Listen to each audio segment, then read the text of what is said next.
Good morning. Welcome back, everyone. Just want to do a quick follow-up video today because it is looking a little dangerous. Starting it off here on the weekly chart here on Bitcoin. BTC is the ticker. And a quick thing I want to point out is I know everyone is looking at this like going to the moon and everything, but I want to just point out this look left, exact same fractal pattern of reaching, taking the liquidity out to the top and then sweep to the downside. And the same, very similar structure of the volume, which is all buy, and then eventually you got switched into selling. Basically went to test into the 21 EMA, and then you got one more dead cat and then sweep, right? Well, right now we're way above 21 EMA, so we're basically at this point over here, and we're looking for the sweep either to touch the 21 EMA or lose it and test the 55. And I mean, either we could be at this phase or we could be at this phase right now, okay? Either way, the upside is short-lived. After the liquidity is grabbed of the previous high, then it's basically dump time, right?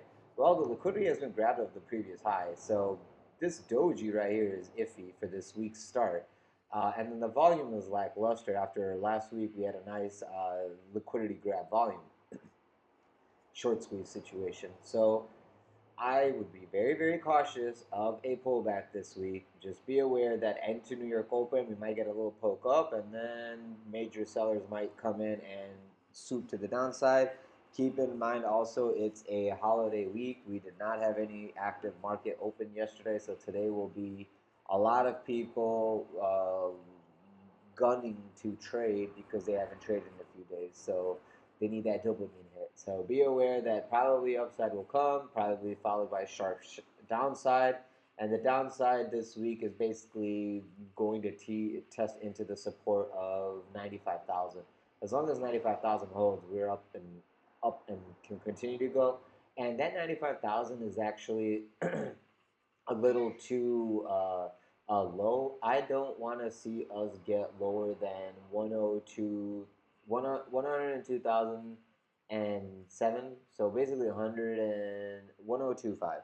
If we start closing a daily candle underneath 102,000, the likelihood of us going to 94,000 is like extremely high. So just be aware of that. Oh, here you go. So I don't want us to see go under 102.5, and 105 is your daily support. So if you close the daily under 105 today, then the 102.5 is probably the next target, and then underneath the 102.5 is basically the 95 to 97. 90, I want to say 95. Okay, between 95 to 97. Here's your 4-hour chart basically right into New York Open. You're already showing bearish divergence into the highs.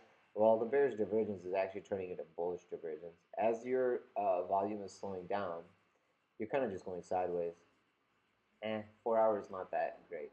Daily is a little bit better. Daily will show you bearish divergence because as you're going to the high, the volume of the buyers is slowing down, and your average of the volume is about to take down too. So this is a very risky situation for downside. Be aware. That's all I want to say. Bitcoin, if you get a move to the downside, underneath 105 means 102.5. Underneath 102.5 means 95. And underneath 95, you need to be very careful because this inverse head and shoulder can flip into something else and we can do a deeper dive to the downside, like on weekly, as it's already happened before. Okay, weekly, we already did the sideways consolidation on the 55 EMA and we broke out above the 21 EMA. Now this high here was a lower high, hence why it came down and tested the 21 EMA to take the liquidity, right? This one took the liquidity out. This one took the liquidity out. Once liquidity is out, they're looking to basically hurt over leveraged longs, the late longs who bought on top. Those are the people who are going to get squeezed out, and they are the ones who are going to sell at a loss.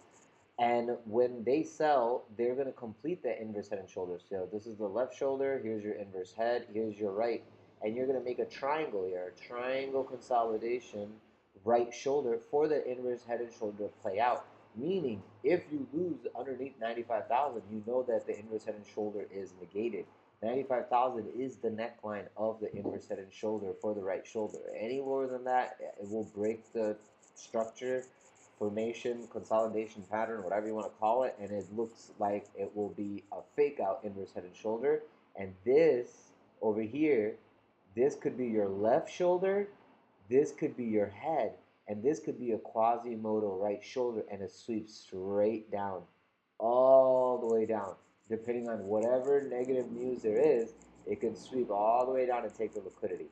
Now, do I think it's going to come all the way to 50K? I don't think it can do it in one swoop, but yes, it's possible. But the way I will trade the 80K, I mean the 50K level is first 95, underneath 95, 80, underneath 80, I'll look at 50. Okay? But this level of 80,000 is major, major, major, major, major support moving forward. You are going to have to work very hard to close a candle underneath 80. And that when that does happen, the first person who's probably going to get a hard on is probably like Michael Saylor and stuff, because there's a lot of companies that are trying to add Bitcoin and other crypto into their treasury of the company balance sheets. So crypto is here to stay, guys. It's gonna be here long term. $100,000 for Bitcoin is a joke. The coin is gonna probably, if this is a one-to-one move, let's see, 69, that's 40. So let's add 40,000 from here, 70,000. That would be 110,000, right? So we're basically at the measured move of this rounding bottom. If you do a one-to-one from here to here, and you add that from here, it'll go to here. We're basically at the measure move. So a little bit of resistance here is completely logical and probable. More than likely, it's going to fill out this consolidation probably to like around 80,000. And then after 80,000, we can go. We won't have to worry about 80,000 until 95,000 break. I keep saying 80,000. I keep saying 50,000 because those numbers need to be in your head so you know how to act when those come. And if they come, they will come very, very fast. They will be like an hour and it's gone. So you need to be aware of those levels. If they come, you can act. Aside from that, the warning of downside doesn't even start until you start closing underneath 95,000 with a weekly or a daily. And before 95,000 comes, you will know because you're going to lose 105. 105 is your retail average. 102.5 is your institutional average. Underneath 102.5, I'm just looking for 95 because I don't think 100,000, even a psychological number, is going to last. I think they're going to just consolidate under 90 to 100 and I want to say 5. 90 to 105, and then we could just swoop on up and take out the liquidity higher to like 140, 150. So, I mean, if you're going to do it like that, what is this? 80 to 105, so add 20. So, so 130, 135-ish is something that we should be looking out for. And that makes sense. 1,000, 130,000 makes sense. Yeah. And then from 130, I'm looking at 150 to 180. So 180 was my target for the year, so we'll see how that all plays out. That's basically all I have for you guys on Bitcoin. I just wanted you guys to see that it is going good up, but this is where I would be taking profit. This is where I would be looking for a hedge for a short. This is where I would basically be cautious of a pullback and be patient to buy again kind of situation. So that's on that. Another thing is I want to tell you guys is Dixie, okay? That inverse relationship is long and gone. We are literally, as Dixie is going down, Bitcoin is going up. I think the whole goddamn world is basically just getting rid of dollar and bonds, and they are just converting it into gold and crypto. And if that's the way that the cookie is going to crumble, fine. But this thing is insano, insano, insano, insano, insano, insano. Did I think we were going to lose this level over here, which is 101? I understood its possibility, but did I like expect to see it in my face? No. I see that we're averaging over here at 98.80, 98.90. That's fine, but man, the damage is so like ugly as it is. I needed this to like not do it like this, but it did it like this anyway. So we're getting our little inverse head and shoulder here. It's trying to fill this out. It's gonna make a consolidational like triangle and then break out if it's gonna do it. Okay, if. Thing is, let me delete some of this stuff here and give you guys an updated look. Delete all this. So the reason why this line is important, right? It's because it's a nice little trend line. And when price action comes up into this trend line, more than likely it's going to reject, and it's going to reject, and then finally you can get that break. Okay. The thing is, it's going to consolidate in this little bear flag. It might come back down, and then it can make an inverse head and shoulder and breakout kind of situation. So Dixie is going to be a long, an arduous process. June is when the FOMC meets. Until the FOMC actually cuts interest rates, Dixie is just going to get punished. And after the deficit bill, guys, I don't think like from my understanding of the deficit bill, we are going to let inflation run, or we're going to do nothing. We're going to print more money, and we're expanding the deficit, or what we owe. We're increasing it. If this is how we're going to go about it, then long term wise, the dollar is not going to get any saving. The government bonds are going to have to, the government themselves are going to have to buy their own bonds to keep the interest rates in check. And in that doing so is basically devaluing the dollar continually.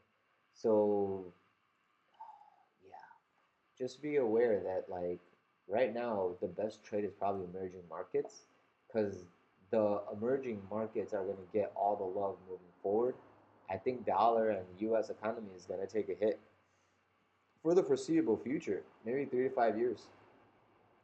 Yeah, and we'll see in June after they cut like what Powell says, because Powell's monetary policy is what everyone is waiting to like get clarity on, and it's nothing is getting better. So this is very similar to this fractal over here. This makes sense because this is literally underneath the purple, and then it got back, consolidated, one more dive of liquidity, and then up. So that's kind of something like that makes sense, because this is like the central banks are playing with the dollar as a hedge for their own currencies. So maybe we will consolidate this ugly, ugly, ugly into 100-ish, and then break out after June when they start doing the rate cut, because they need to save the dollar, and the only way they're going to do it is to rebuy their bonds, and the only way they can rebuy bonds is printing more money, and that's how it's going to basically devalue the dollar. So that's all I have for you guys on this. I have a bunch of stuff to go over on Solana, Ethereum, Ripple, uh, all those good stuff. So if you guys have any questions or concerns on an asset, let me know. If you have a request on a coin, let me know on the comment section below, and I'll get back to you in the next video. Aside from that, guys, trade safe, be careful. If you're willing to trade, if you're interested in trading with me live, feel free to join my Discord server. Link to the server is in the description of this video below, alongside all the other affiliate services that I use and recommend that helps this channel grow. So thank you guys so much. Have a great day. I'm sorry if the audio sucked on this one. It won't be as bad in the next one. Thank you. Have a great day. Be safe.